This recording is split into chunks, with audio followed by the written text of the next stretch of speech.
Good evening, friends. I have this wonderful, sleek little book in my hands, and the book is Herstory by Neha Bansal. And her story published under the Navodaya scheme of Sahitya Academy and penned by Neha Bansal, a versatile writer, is a collection of 39 narrative poems about gender injustice found in myths and epics. And these stories make you introspect deeply. I haven't read the entire book, but I just read one, and I'm going to recite that for you. Renuka. Renuka. The air stilled, and above the horizon toppled an urn of deep crimson. The sun blushed and hid behind the billowing clouds. The larks stopped mid-flight, or so they seemed, no more eager to return to their nests. Little periwinkles recoiled in horror, and the garden lizards turned grey, matching the colour of the ancient stone as he severed my head. My brave last born, the famous wielder of the axe, the avatar of Vishnu, to appease his father, brimming with a righteous anger against a wife who, in a fleeting thought, desecrated his hearth. Born to a king, but wedded to a seer, my heart never yearned for those royal things. I proudly birthed 5 sons and glowed forever in blissful domesticity. I cooked our meals, drew rangoli by the door, rubbed stove ashes on pots, and scrubbed the floor. Doing 1,000 little chores and seeing them grow, fanning everyone to sleep was the sweetest thing. I woke up before the sun and saw it rise every day by the bank of Malaprabha. The river of life energized me, and the primeval Ramashunga hills bore witness to the daily miracle.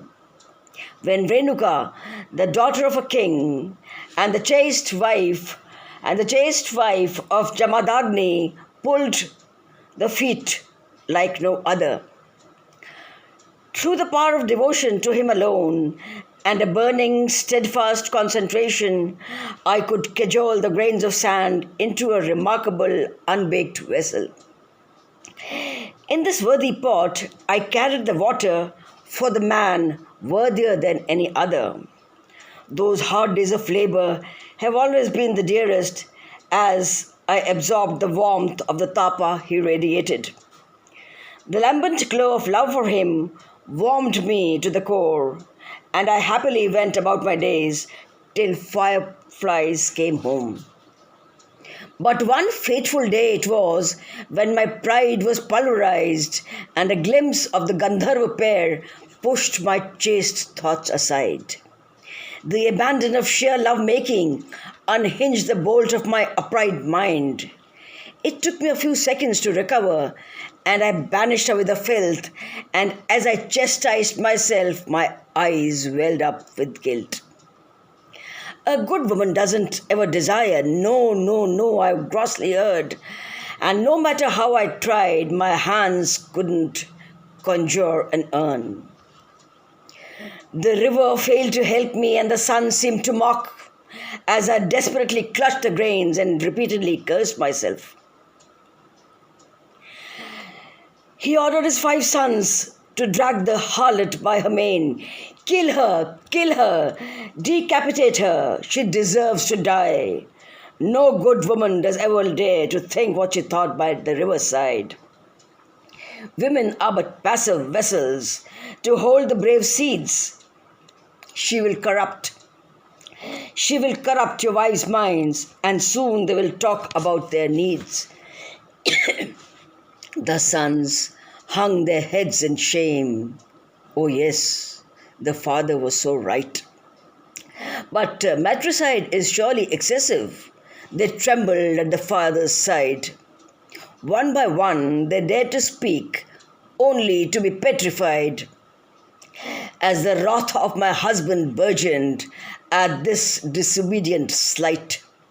My last born then came forward, supplicated to the seething rishi, who couldn't now be mollified. With one swift movement he did it. With one swift movement he did it, and didn't spare me even a glance. And then shed copious tears as his heart broke into pieces. The rishi, placated now, granted him a wish, and the great warrior definitely asked for what was obvious. The four brothers and I came back to life, and then I was forgiven by each great man. The four brothers and I came back to life, and then I was forgiven by each great man. But a piece inside me died.